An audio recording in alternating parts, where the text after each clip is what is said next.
Once upon a time, in a land far away, there was a king named John. But one day, a watcher told him that a woman of great power was trying to enter the kingdom. The king simply let the lady in. As it turns out, she was a queen of the kingdom of light.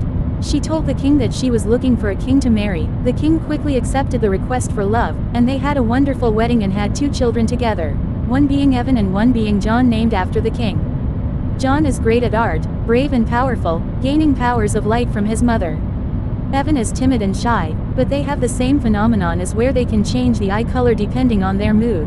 It was called prism eyes, but Grace was growing weaker as they got older, and soon passed on, leaving the father alone. But before she died she said the kingdom is in good hands, and that they will persist.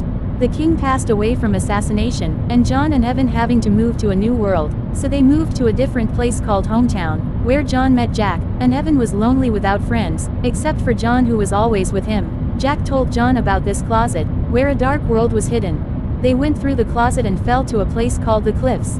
They made their way and slid down a slide that put them in a castle, which was also a town. They made their way along multiple paths, went and got donuts at a bale sale, and soon enough, they were at a place called Card Castle. They went in it, went up an elevator and made their ascent.